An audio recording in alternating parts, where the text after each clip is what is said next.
어이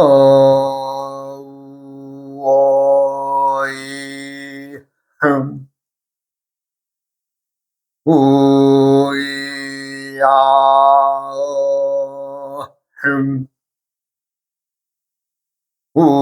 우야흠 흠. 이번 시간에는 암수육자법의 이제 계절과 기둥을 어떻게 세워야 되느냐. 기둥이라는 것은 태어난 해, 달, 날의 천간 지지를 그냥 적어서 세우면 되는 거죠. 예를 들어서 이제 경자생이 무인 날 태어났다. 달 태어나고 경자일 태어난 것 같으면 그렇게 그냥 해, 달, 날 순서로 이게 심어주면 됩니다. 그러니까 이제 이 절기라고 하는 것을 우리가 이제 년을 가를 때 이제 기존의 학설에서는 입춘이 되느냐 안 되느냐에 따라서 이제 입춘 전이면은 그 전해를 보고 입춘 후가 되어야 새로 온 해를 적죠. 예를 들어서 이제 우리가 이제 음력으로 계산할 때는 이게 이제 들쭉날쭉하는 관계로 해서 입춘이 돼도 12월 달일 때가 있고, 아니면 1월 달인데도 또 안 될 때가 있고, 아니면 또 넘을 때도 있고, 이게 이제 들쭉날쭉하기 때문에 그 기준을 어떻게 해야 되느냐. 저번 시간에 얘기했지만 그 절기를 무시해라. 무시해라. 절기 입춘이 입절 됐느냐 안 됐느냐 이거 무시해라. 그냥 1월 생이면 1월 달로 적고 12월 달이면은 입춘을 넘었더라도 그거 상관없이 그냥 12월이면 12월 생으로 써라. 그런 얘기입니다. 근데 어찌 보면 가장 쉬운 방법인데, 그러면 이제 입춘이다, 이 절기를 무시한다는 것은 궁극에 가서는 무엇을 보호하자는 것이냐, 왜 그래야 되느냐를 말씀드리자면, 우리가 이제 음력과 양력, 즉 지구의 자전 주기와 달이 또 지구를 도는 자전 주기에서 그 차이가 나죠. 1년에 대략 한 9일 정도, 8일 이렇게 9일 정도의 차이가 나면 그 시간을 3년 모아가지고, 이제 한 달이 차면은 윤달을 두게 되죠. 이제 윤달을 두게 되면은 그 윤달이 이제 들어오는데, 윤달을 기존의 학설에서는 무시하는 거죠. 윤달 자체를 무시하는 거죠. 그렇게 다 그 절기로 잘라서 이렇게 이제 딱딱딱딱 배분을 한 꼴인데, 암수육자법에서는 아니다. 음력을 기준으로 한다면 음력의 기준으로 음의 기준은 무엇이 돼야 돼요? 달이 돼야 되기 때문에 달에서 만들어내는 그 윤달을 오롯이 살려야 된다. 왜냐하면 그 윤달에 하는 작용이 또 있거든요. 그래서 이제 이런 말씀을 드릴 수 있고, 그러면 이제 예를 들어서 2020년 1월 10일생이라고 음력으로, 이 음력입니다. 그런데 이제 1월 10일이라도 이제 기존의 학설에서는 아직 새해가 되지 않았다. 아니, 이프구나. 1월 10일이라도 이 다음 해의 연도로 써야 된다. 입절이 됐기 때문에. 입춘을 넘었기 때문에. 아니다. 그거 그냥 입춘을 넘었든 말았든 무시하고, 경자 1월 10일 날 생기면 경자년 무인월 병자일 이렇게 하면 되고, 기존 학설에 되면 신축년 기축월이 되겠죠. 그러니까 절기를 무시하고 그냥 사용하면 됩니다. 그리고 이제 여기도 마찬가지로 음력으로 12월 25일인데 이 말하자면 입춘절기가 지났다는 거죠. 이 입춘절기가 10월 22일 날 들어왔다고 예를 하면, 기존에서는 이것이 이제 들어왔으면 정해, 대지해에 입춘이 넘어갔으니 대지해를 해라. 그렇게 하고 정월달로 해라. 이제 그렇게 하는데 아닙니다. 입춘이 넘어갔다고 하더라도 1월, 12월생이면 병술을 신축으로 해야 된다. 12월생이다. 그 다음에 안 넘어간 거죠. 이제 1월달, 왜 1월달을 기준으로 하니까 1월달이 안 됐잖아. 1월달이. 이것은 무시하고 말하자면 그 해를 그냥 써라. 예. 그 절기가 입절됐느냐 안 됐느냐 그거 중요한 거 아닙니다. 예, 중요한 거 아니에요. 예. 여기도 마찬가지죠. 1987년 12월 8일생이다 했을 때 뭐예요? 입절을 했다는 얘기죠. 입춘 넘어갔다는 얘기죠. 그러니까 그 다음 해에 토끼띠가 아니라 용띠가 돼야 된다. 그래서 무진년 갑인월로 해야 된다. 아닙니다. 그냥 12월 정묘년 12월 달로 그냥 쓰면 됩니다. 그래서 전혀 입절 됐느냐 안 됐느냐의 관계를 머리에 둘 필요 없이 1월 달이면 무조건 입춘을 중심으로 뭐 넘었든 안 넘었든 그 상관없이 그냥 1월 달이면 1월 달로 쓰면 됩니다. 어찌 보면 가장 쉬운 방법 말씀드리고 있는데, 기존의 그 학설이나 이런 것들이 사람들의 발목을 잡아서 그거 입절을 중심으로 해야 되는 거 아닙니까? 그것은 제가 볼 때는 타당한 것이 아니고, 왜냐하면 그것은 윤달과 윤년을 무시하는 행위입니다. 윤달과 윤년을 무시하는 행위입니다. 그래서 이제 우리가 윤달과 윤년이 과연 어떻게 이제 또 나오게 되느냐 보면, 윤달과 윤년의 행위는 이제 우리가 세계적으로 이제 양력을 쓸 때에 영국의 그리니치 천문대를 중심으로 해서 이제 자오선이 0이 될 때 이제 땡 하는 시간으로 지금 정해서 서로 이렇게 약속을 쓰고 있는데, 복잡하게 얘기할 것 같고, 내가 한 120년, 그러니까 이갑자죠.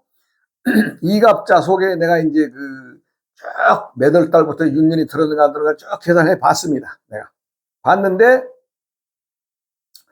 주로 이제 어느 달에 있느냐 보면은 1월 달에는 없었습니다. 윤달이. 그리고 2월 달에는 5번 들었고, 2월 달에는 5번 들었고, 3월 달에도 5번 들었고, 4월 달에는 8번 들었고, 5월 달에는 10번 들어있었고, 그 다음에 6월 달에는 6번 들어있었고, 7월 달에는 5번 들어있었고, 8월 달에 3회, 9월 달에 1회, 10월 달에 1회. 그렇게 해서 120년 동안에 윤달이 44번 있었습니다. 그럼 그것을 이제 한갑자로 나누면, 한갑자 60년에는 대략 22번의 윤년이 들었습니다. 한갑자 60년에 22번이 들어있는데, 60년 한갑자에 22번이 들어있는데, 그래서 이제 반으로 이제 잘라보면 30년에 11번 든 꼴이죠. 30년에 11번 든 꼴인데, 그러면 윤년이 3년짜리만 있느냐? 아닙니다. 2년짜리도 있어요. 2년 만에도 윤년이 들어올 때 있어요. 그렇기 때문에 그 관계를 또 어떻게 또 설명을 해야 되느냐 봤더니, 30년 동안에는 윤년이 3년짜리가 8개. 그래서 3년 8개, 3, 8은 24년이 되고, 2년짜리가 3개, 2, 3은 6, 6년이 돼서 요 30년의 그 기간을 맞추는 거죠. 요 30년에 11번 들어있습니다. 그리고 60갑자에는 22번이 들어있고요. 그 다음에 이제 120년 두갑자에는 몇 번 있어요? 44번 있었습니다. 내가 이걸 다 확인을 해서 월별로 정리를 했습니다. 내가. 그렇게 하지 않고서 뭐 적당히 말로만 할 수는 없는 거죠. 그래서 내가 다 확인했습니다. 그래서 이제 우리가 윤년이 왜 중요하느냐. 지금 좀 전에 말씀드린 대로 3월, 4월, 5월, 6월 이때가 가장 많이 들었어요. 그리고 윤년이 없는 달이 있는데 그것은 1월 달에는 윤년이 없습니다. 네, 쭉 봐도. 그 다음에 11월 달에도 없습니다. 그리고 12월 달에도 없습니다. 네, 그것은 무엇을 얘기하느냐? 추운 겨울에는 이 자연도 일을 하지 않기 때문에 굳이 윤년을 거기다 넣어주지 않았습니다. 그러면 천지자연이 움직이는 시간인 3, 4, 5, 6, 7월 달에 윤년의 분포가 많았던 걸 알 수 있습니다. 그것은 뭐냐? 사람들이 살아감에 있어서 넉넉하게 살아갈 수 있는 그 자연을 만들어주고 그러한 생태를 하늘에서도 또 지구에서도 또 달이 자전하며 돌면서도 이 자연을 익어가게 만들어서 뭐예요? 살림살이 하는 이 사람들을 위한 그 행위가 아니겠느냐 하는 생각을 해보죠. 그렇게 하니까 윤달의 윤달 생들의 특징.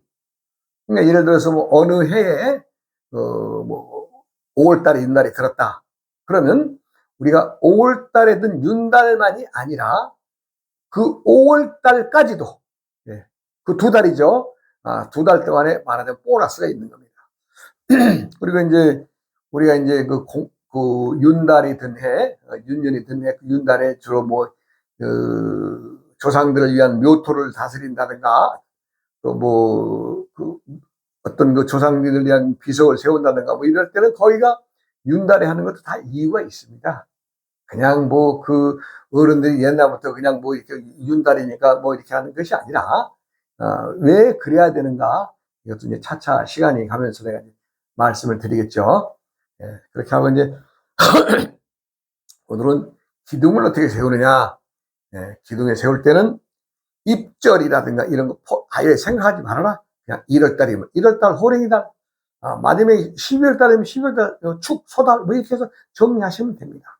이렇게 하고 윤년이 60갑자에 한 갑자 60년에 22번 들어있다.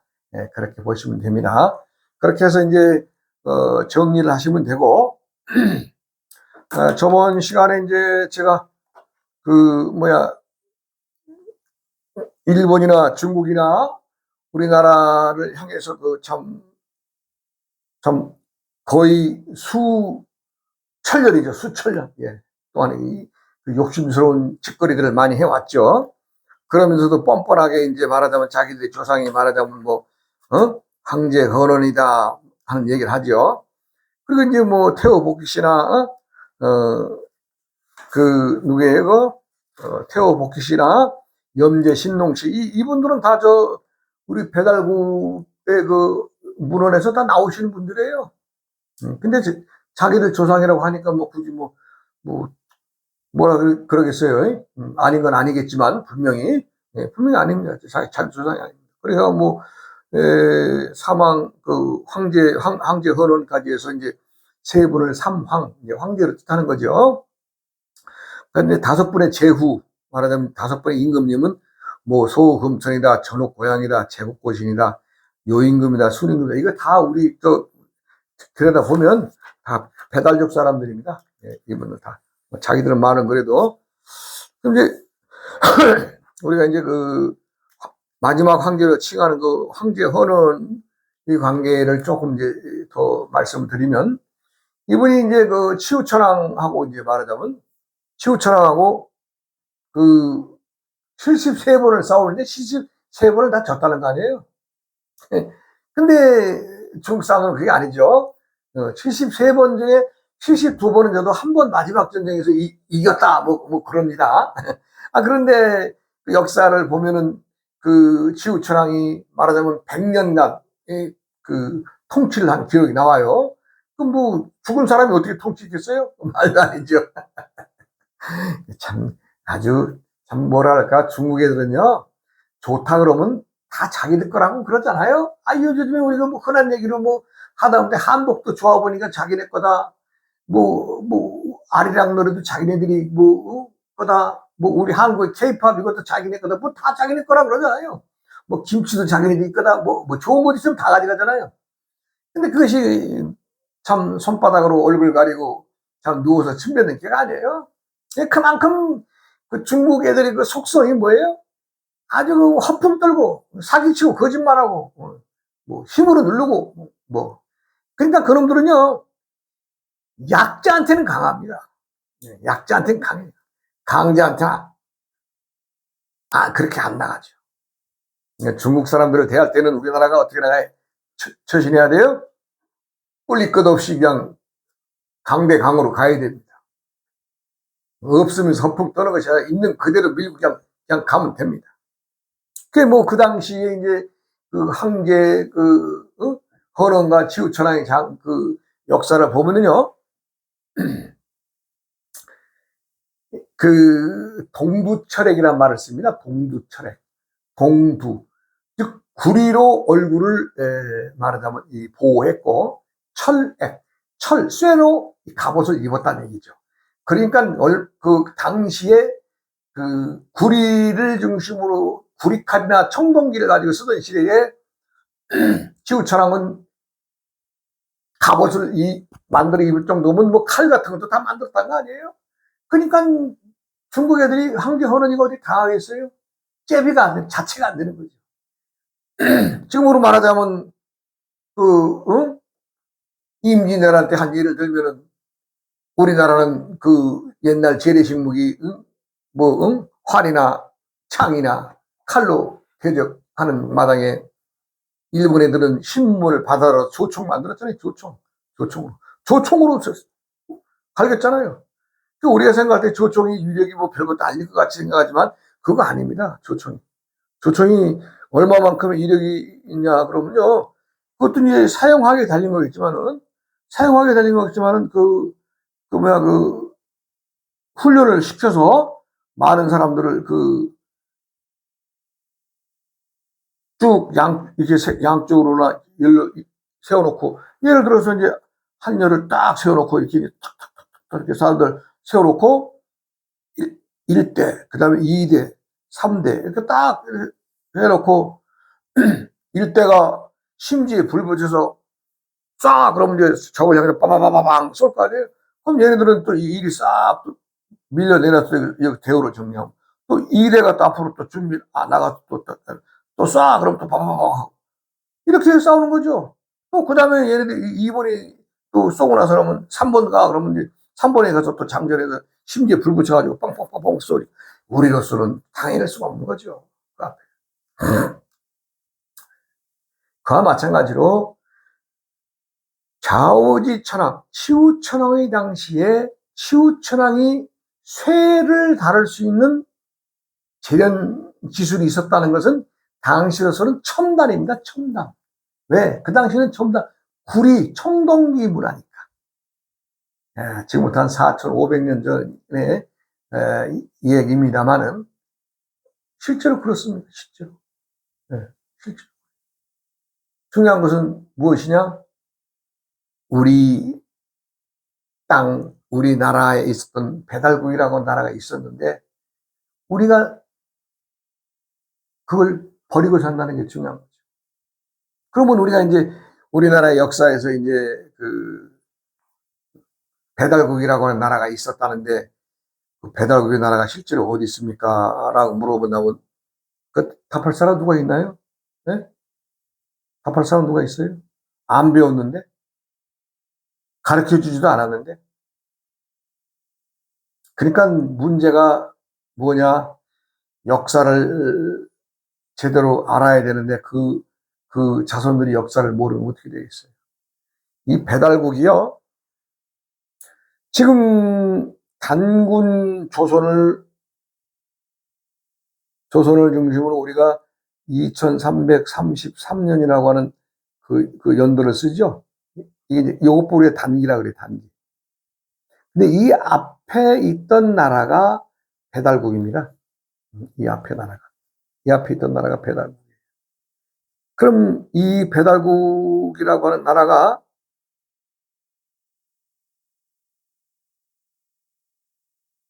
배달국이라고 하는 나라가 1565년간, 이게 글씨가 왜 이러냐. 1565년간,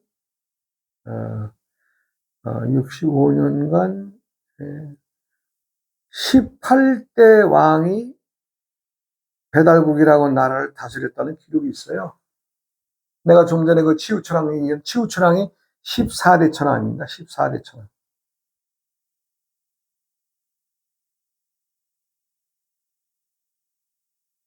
그런데 이것을, 자, 단문조선까지도 신화라고 하는데, 신화 앞에 있던 나라를 어떻게 알겠어요?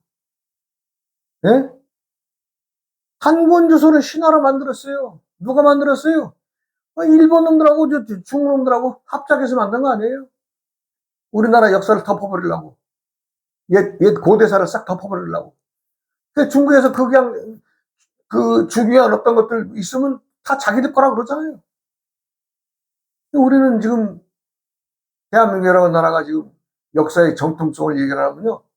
상고시대의 어떤 그 역사가 없어요. 다 날라가 버렸어요. 신화가 되어버렸어요. 신화. 곰 아저씨하고 호랭이 아저씨하고 만나서 참 살림 차리는 사람으로 돼서 살림 차리는 그 얘기로 우리가 좀 알고 있잖아요.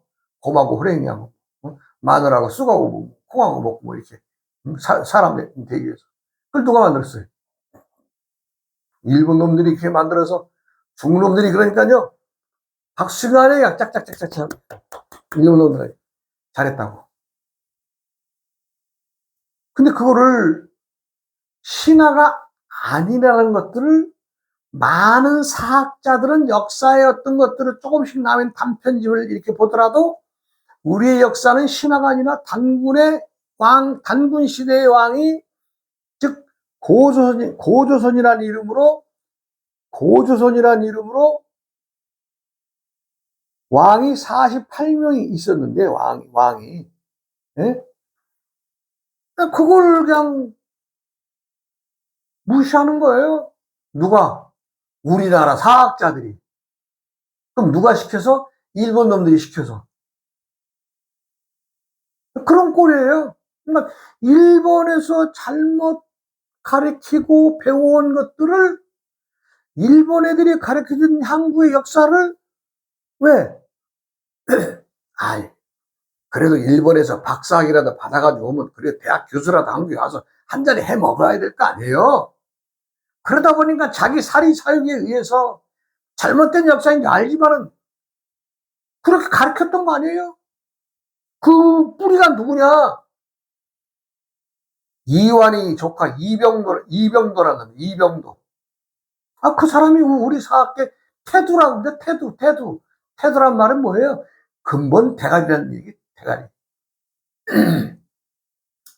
이완이 덕분에 일본 가서 빈둥빈둥 놀면서 일본 놈들이 만들어지는 한국사 역사를 그대로 담아가지고 와서, 예? 그나마도 모질에서 쭉 전부 다 이제 밑에 또 똘마이들 식으로 다 가르쳐서, 야, 너 요거 요렇게 써라. 요렇게 해서 논문 하나 써라. 응? 그렇게 해서 거기서 학위들 주고.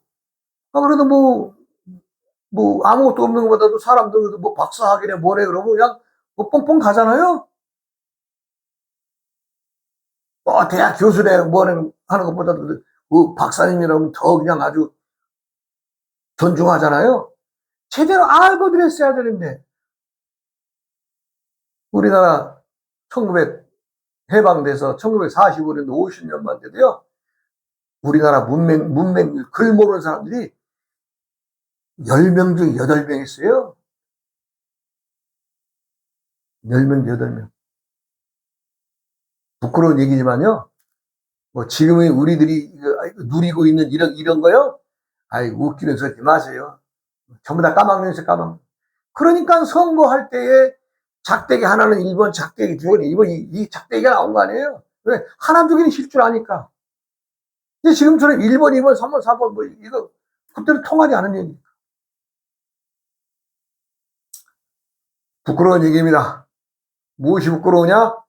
우리가 우리 거를 잃고 나서도 아직까지도 일본 놈들의 그 잔재, 단군이 신화라고 하는 그걸 가지고 사학자들이 판치고 있는 세상이잖아요. 그것을 슬프게 생각하고 가슴 아프게 생각하는 거죠. 네.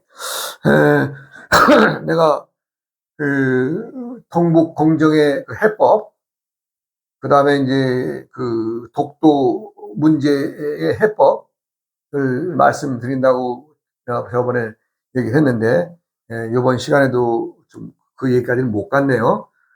다음 시간에 과연 중국놈들이 동북공정, 동북공정이 뭐예요? 한국 땅을 자기들 말대로 그냥 우리 과거의 옛날 그 소수민족의 속국이다, 이 얘기 하는 거거든요. 그리고 그렇게 함으로 인해서 뭐예요?